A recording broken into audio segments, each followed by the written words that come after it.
একদিন কৈলাসেতে ঘর পার্বতী করে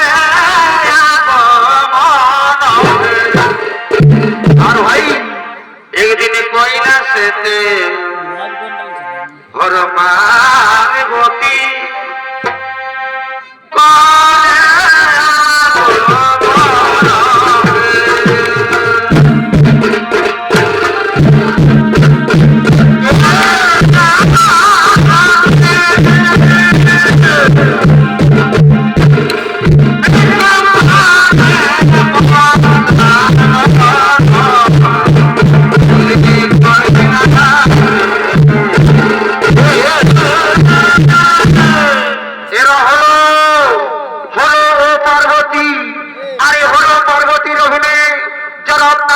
মহান মঞ্চে নৃত্য পরিবেশন করে দেখাবেন রাহুল চন্দ্র মাহাতো ও গুরুচরণ মাছুয়া।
দিয়েছে পার্বতী, আমি তাহার নিকটে যাই পার্বতী, আমি তাহার নিকটে যেতে চাই।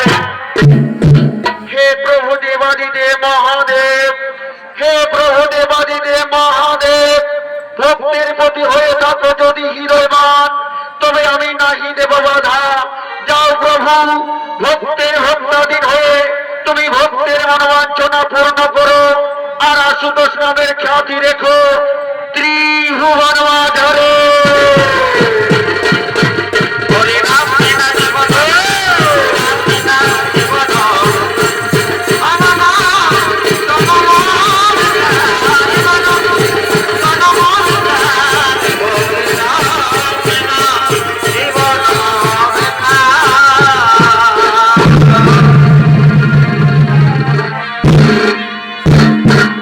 এদিকে হর পার্বতী ভক্তের মনোবাঞ্ছনা পূর্ণ করার জন্য হিমালয়ের হিমশীতল পর্বতে করিলেন গমন।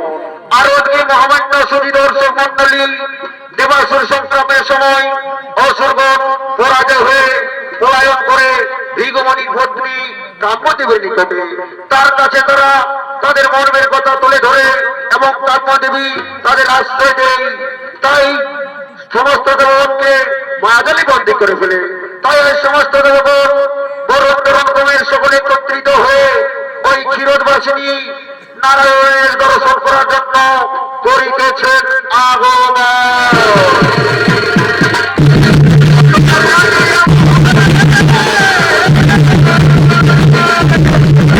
আরে ভাই,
শোনো সমস্ত দেবগণ, আজ ওরা কাম্যদেবীর মায়াজালে বন্দী।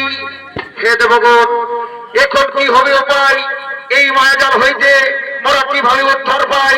এর কিছু উপায় বের করুন দেবগণ, এর কিছু উপায় বের করুন। শোনো শোনো দেবরাজেন্দ্র, একটি উপায় রয়েছে। ওই ক্ষীরোদবাসিনী নারায়ণ বিনা মোদের কেহ নাই পারিবে উদ্ধারিতে, মোদের কেহ নাই পারিবে উদ্ধারিতে।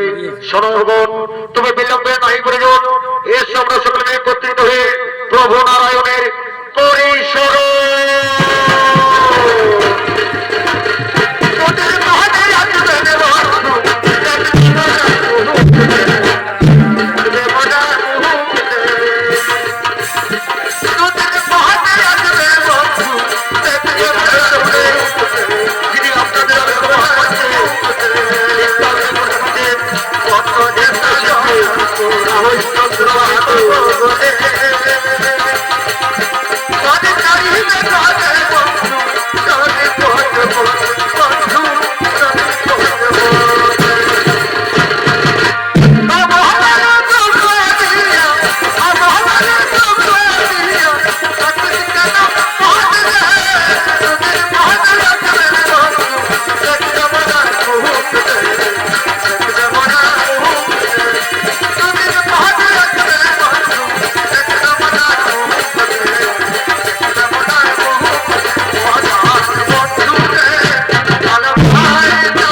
কিসের জন্য আমায় করেছ স্মরণ? ওগো প্রভু নারায়ণ, ওগো প্রভু নারায়ণ, ওই কাকপদেবী আমাদের মায়াজালে বন্দী করে রেখেছে প্রভু। আপনি আপনি আমাদের এই মায়াজাল হইতে উদ্ধার করুন প্রভু, আপনি ওদের উদ্ধার করুন। শোনো শোনো সমস্ত জগৎ, চিন্তার নাই তো কারণ, তোমরা নিশ্চিন্ত হবে, নিজে নিজে আরে করো গমন। আমি নিশ্চয় কাকপদেবীর সঙ্গে করিব কথোপকথন।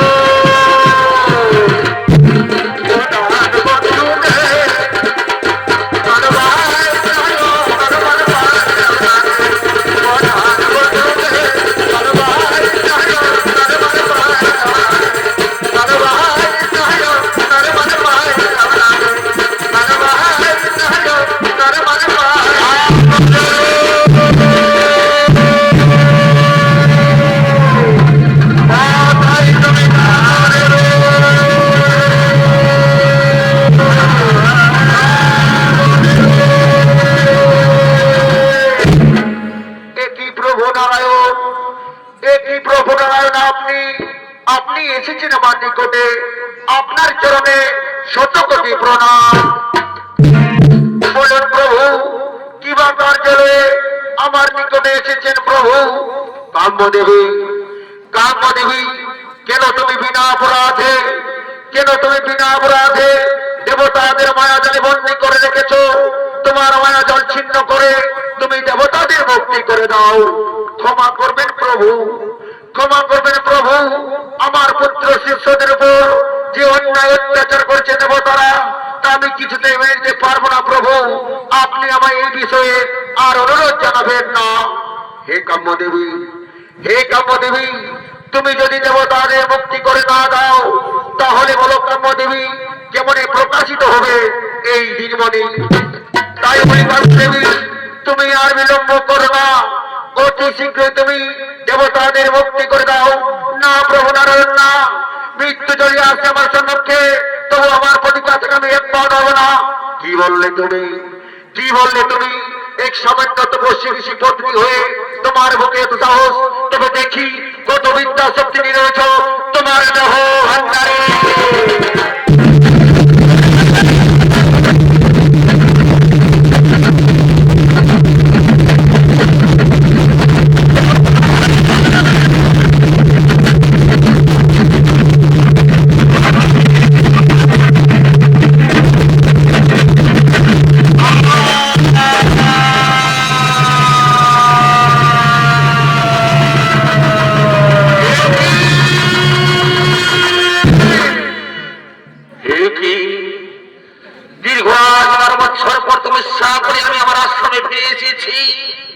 কিন্তু এসেই দেখি নারীর আর্তনাদ।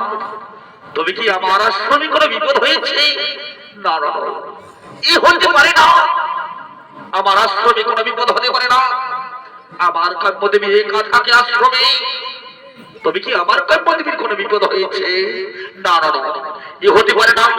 একটিবার আশ্রমে গিয়ে দেখি আমার কাম্যদেবীর কোনো বিপদ হলো না তো।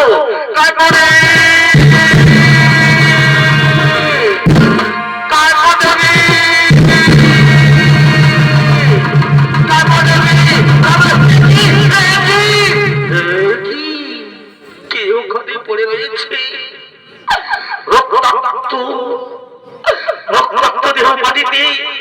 তবে কি আমার কাম্যদেবী পড়ে রয়েছে? না না না, হতে পারে না। আমার সাধনা তাহলে কি ব্যর্থ হয়ে যাবে? আমি হতে দেবো না। একটিবার কাছে গিয়ে দেখি আমার কাম্যদেবী সেখানে পড়ে আছে নাকি অন্য কেউ। যাই যাই, একটিবার গিয়ে দেখি। যাই যাই,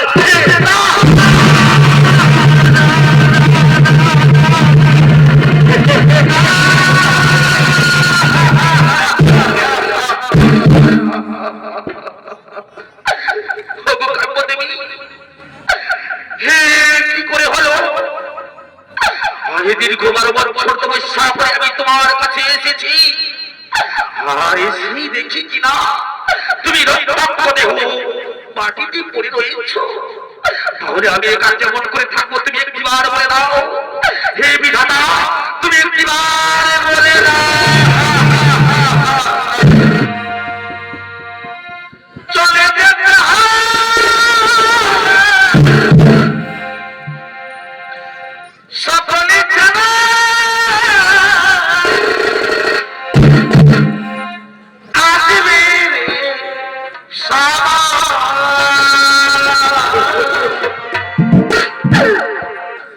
ভিডিওরে কি লিখেছে কখন কারি মরা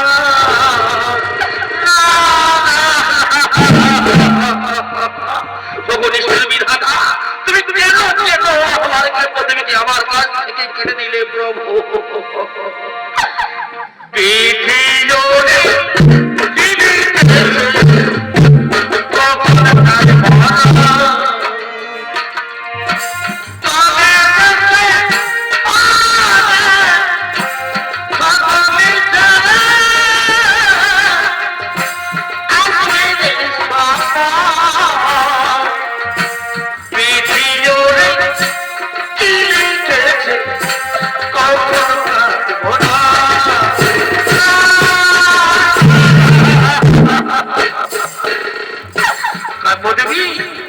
তুমি একটি বাড়ি বলে দাও না আমার সেবার জন্য কে জোগাবে জল কে জোগাবে ফল কে করবে আমার চরণ সেবা তুমি একটি বার বলে দাও তোমার আমি কেমন করে বাঁচি তুমি একটি বার বলে দাও একটি বার বলে দাও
আমি তোমার স্বামী দেবতা ফিরে করেছি তোমার কাছে এসেছি কেন তুমি আমার অন্তরে কষ্ট দিচ্ছ কেন তুমি আমার অন্তরে ব্যথা দিচ্ছ আবার যদি আসি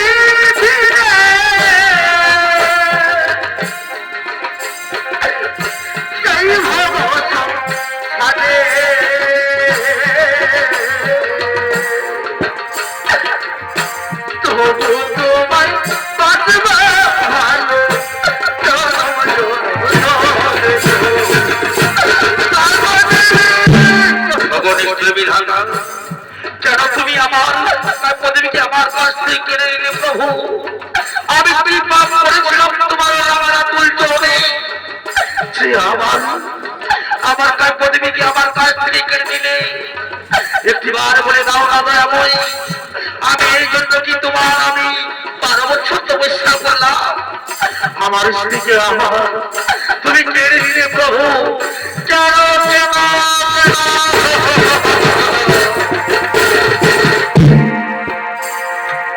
প্রথমে তাহাই আখি জল কই ছোটে গয় ছোট ছোট ছোটে গয় ছোট আখি জল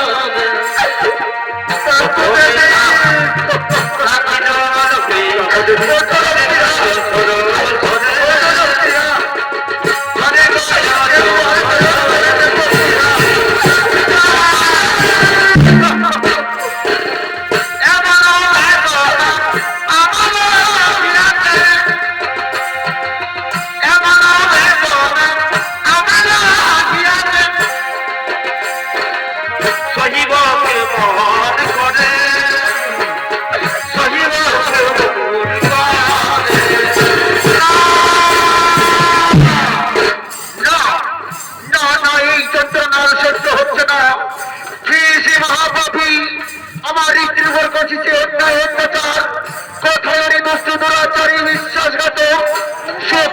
যদি থাকে তাহলে আমার সর্বকে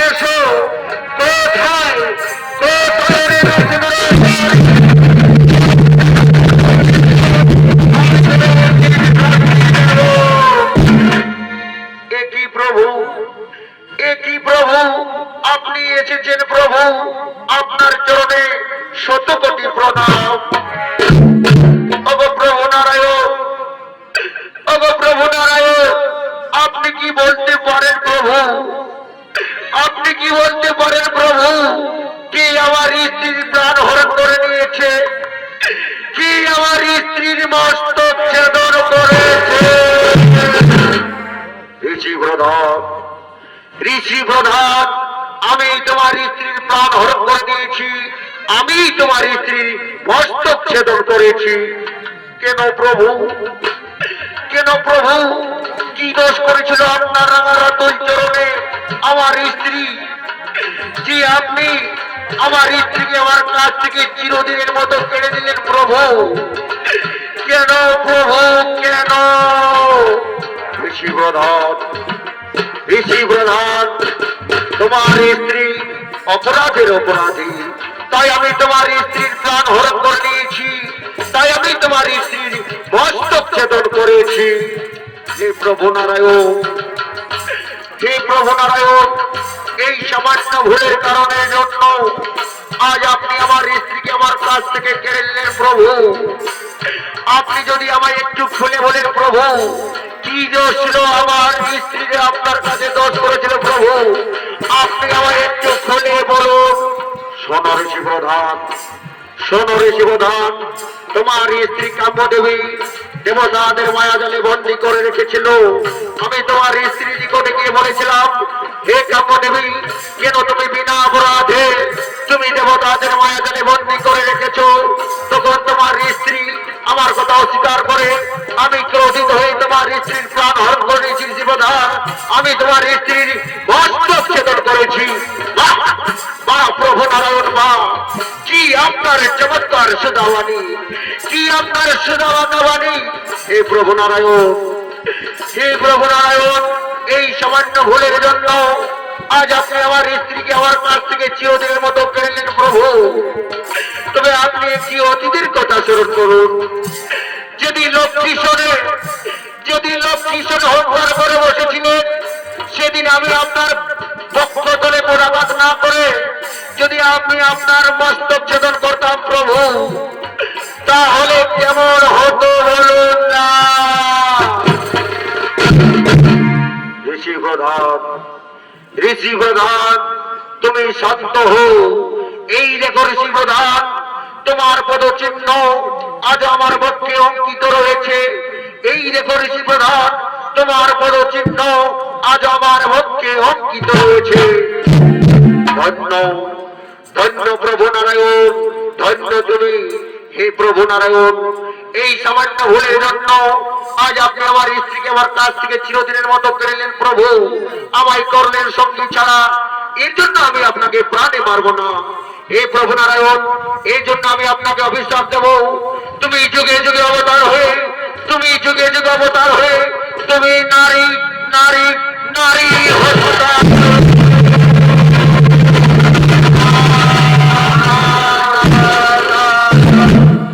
কি করলেন, কি করলেন ঋষি প্রধান, কি করলেন আপনি?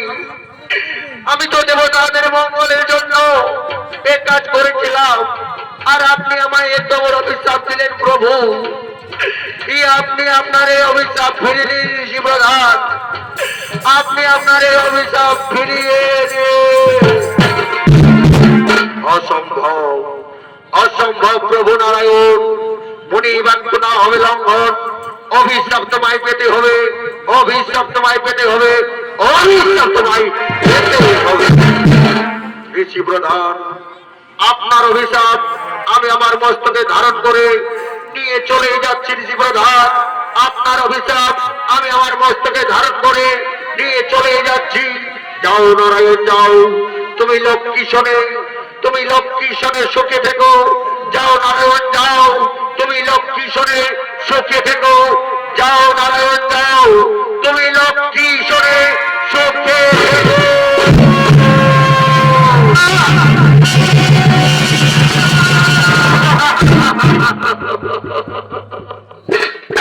প্রভু দয়া আরে কত তুমি যন্ত্রণার দেবী প্রভু আমায়, আরে কত তুমি কষ্ট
তুমি স্বামী কামানিবি বস্তা দেহ সব কথা বলবো। চলো তো নিজ আশ্রমের দিকে যাই, চলো আমরা নিজ আশ্রমের দিকে ফিরে যাই।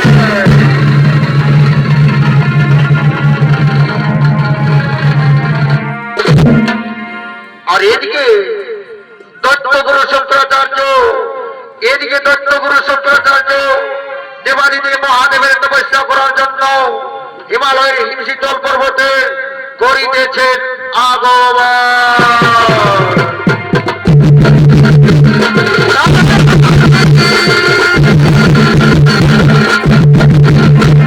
এ হলো সে দত্তগুরু শঙ্করাচার্য। আর এই শঙ্করাচার্যের অভিনয়ে যিনি আপনাদের আলোচিত মহান মঞ্চে নৃত্য অভিনয় করে দেখাবেন নৃত্য শিল্পী রাহুল চন্দ্র মাহাতো।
দেবাদিদেব মহাদেবের তপস্যায় রত হলেন। আর ওদিকে ইন্দ্রকন্যা জয়ন্তী, ওদিকে ইন্দ্রকন্যা জয়ন্তী সঙ্গে রসিমনাবাকে নিয়ে এই মনির ধ্যান ভঙ্গ করার জন্য করিতেছেন আগমন। আর সখী সনে এই গেলে নহে আর এই নদী আছি না দে। আচ্ছা ভাই, আরে সখী সনে এই গেলে নহে আজ নদী আছি না দে। ও বলি ও দে ও দে ও দে ও দে আরে কাগজে কালয়া চলে। আচ্ছা ভাই, ও বলি ও দে কাগজে কালয়া চলে।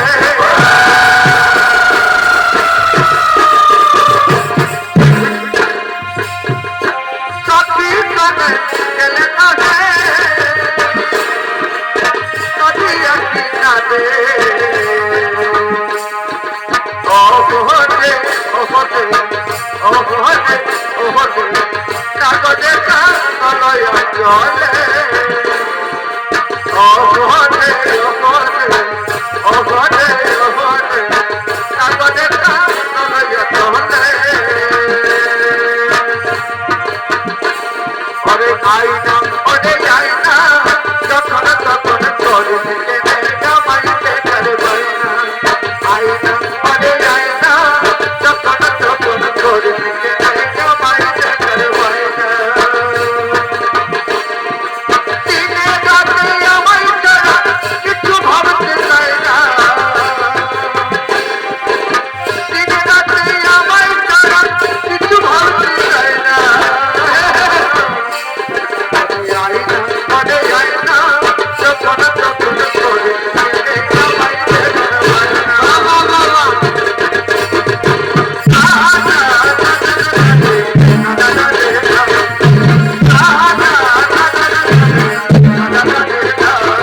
আমার পরম ভক্ত, ওরে আমার পরম ভক্ত, নয়ন খুলিয়া দেখো বস্ত, তোমার নিকটে আসিয়াছি আমি।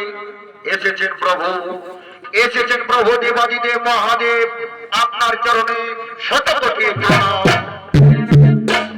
ওরে আমার পরম ভক্ত, ওরে আমার পরম ভক্ত, আমি তোরে সঞ্জীবনী মন্ত্র কইলাম প্রদান, তবে একটি কথা রাখিও মনে, তুমি এই মন্ত্র কোনদিন অপহার করো না। আমি এখন আসি ওরে পরম ভক্ত, আমি এখন আসি, আমি এখন আসি।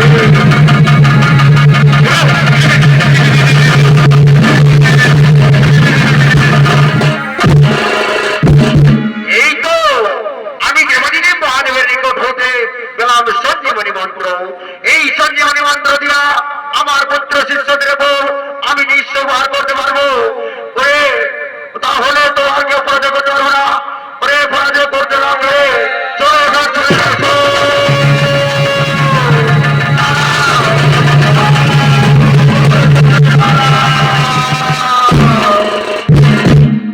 বলো তোমার সত্য পরিচয়।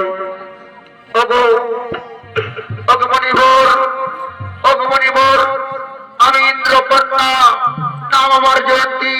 তোমার তপস্যা ভঙ্গ করার জন্য আমি তোমার নিকটে আসিয়েছিলাম, কিন্তু ব্যর্থ হয়ে তোমার অপেক্ষায় বৃক্ষতলায় বসে অপেক্ষা করছিলাম। মুনিবর, মুনিবর, আমি না তোমায় শয়নে স্বপনে ভালোবেসে ফেলেছি, আমি তোমায় পতি রূপে পেতে চাই। অসম্ভব, অসম্ভব, একই বলছো তুমি? তুমি না দেবকন্যা আর আমি দত্তগুরু শুক্রাচার্য, এই সম্পর্ক কোনদিনই হতে পারে না। আমি মনের খাতা প্রথম পাতায় লিখে রেখেছি তোমার নাম, লিখে রেখেছি তোমার নাম। জানি না কেন দিলে না তুমি, জানি না কেন দিলে না তুমি, এই ভাবনা ভাই লিখে রেখেছি তোমার নাম, লিখে রেখেছি তোমার নাম।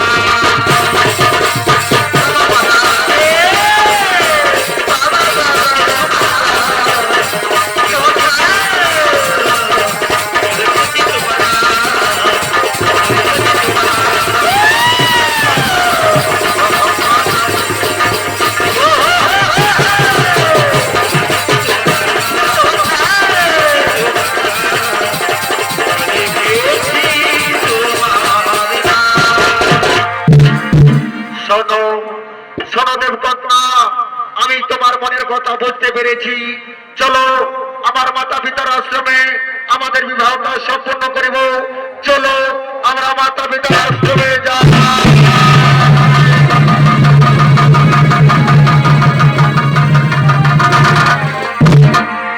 আর ওদিকে ওদিকে ভৃগুমুনি ও তার স্ত্রী তার পুত্র সহ দেওয়ার জন্য করিতেছেন আগমন।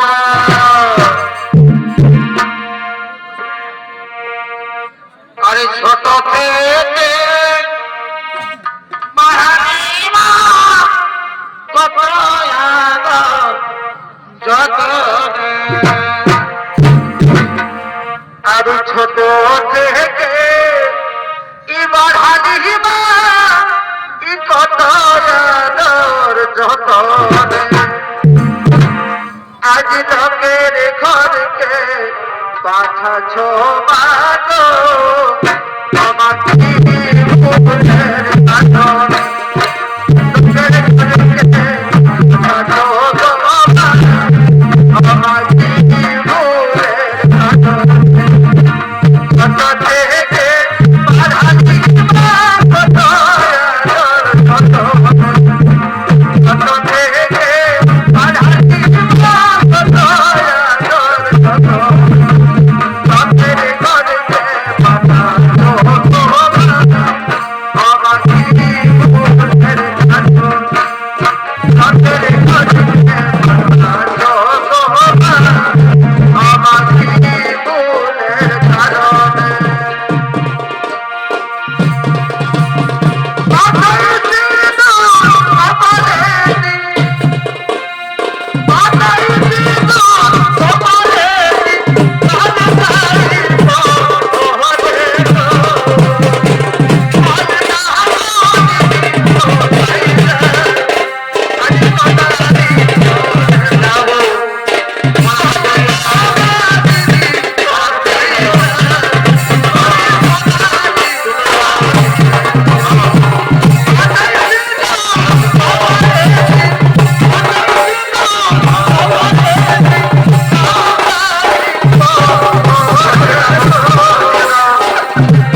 বিশাল ব্যাপার এ বাবা মনি ঘরের বিয়া ঘরে বুঝতে পারছো না আমার মনে আশা আছে বুঝলে না এই বিয়া ঘরে আছে কাজে ভোট খাবো বুঝলে তো তো বাবা আসি এমন ব্যাপারটা দেখলি যে আর মনে হচ্ছে ভোট খাওয়ার না করলেও চলবে বুঝতে পারছি না বলি এরে রে ঘা বলি এরে রে ঘা কোথা গেলি রে ওরে রে ঘা শুনতে পাচ্ছি না নয় রে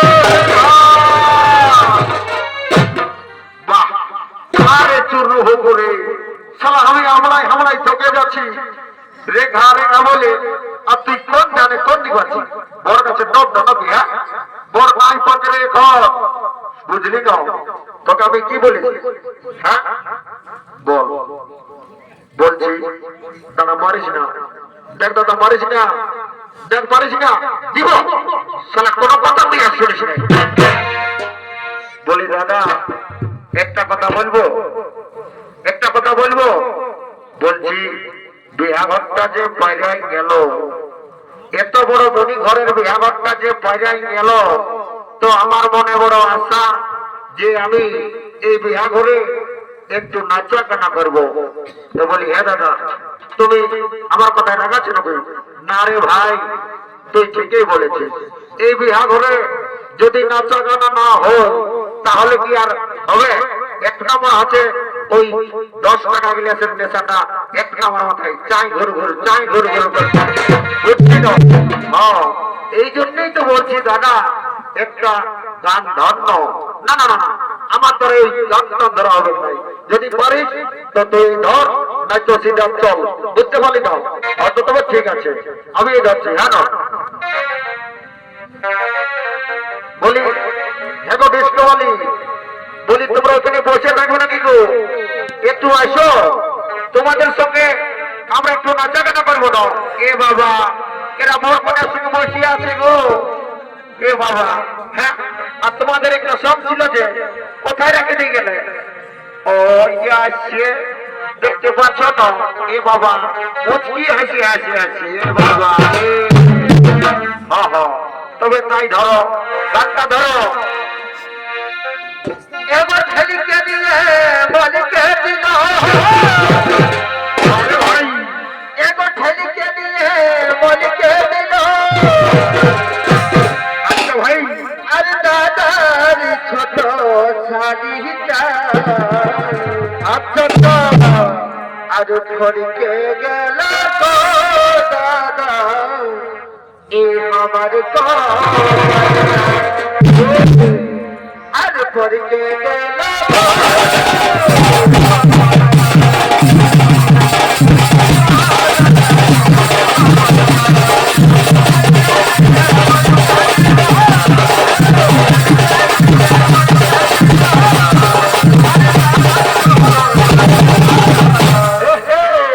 কে গেল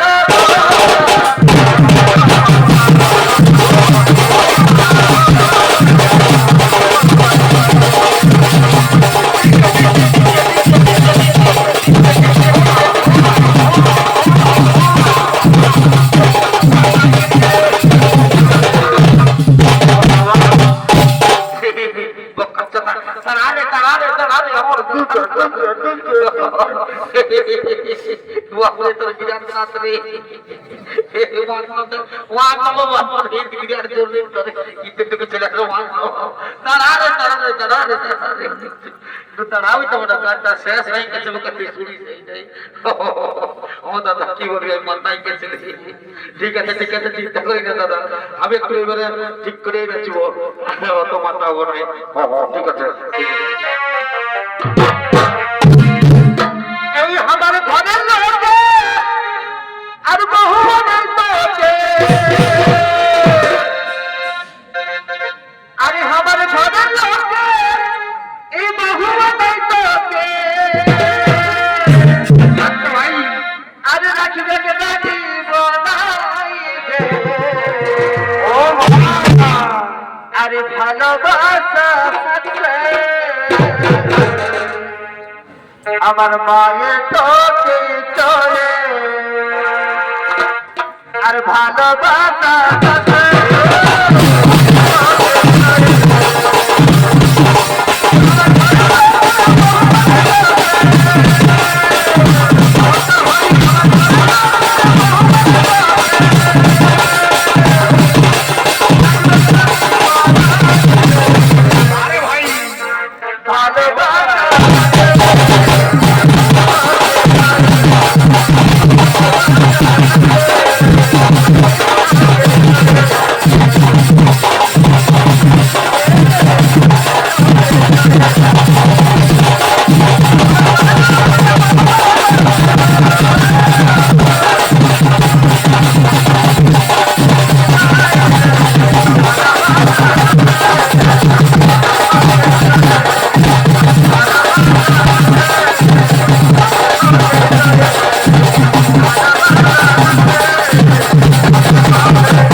আর বেশি দেরি করা যাবে না বলছি অনেক বেলা হয়ে গেল আধা দেখতে হবে অত নাচলে নাই হবে বুঝলেই হয়তো ঠিক আছে কথা একে লাস্ট করে দিচ্ছি একদম ফিনিশ করে দিচ্ছি বুঝতে পারছি কোনো চিন্তা করিস না এখানে দেবো গোড়াটাকে ভালো করে বাজাবি এবারে দমকাইল করে এইবারে একদম ফিনিশ করে দেবো মানে একদম ফিনিশ করে দেবো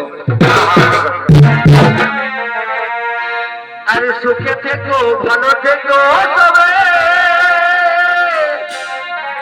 আসবো আবার দেখা হবে এখন আমরা চলে টাটা বাই বাই আরে সুখে থেকো ভালো থেকো সবে আসবো আবার দেখা হবে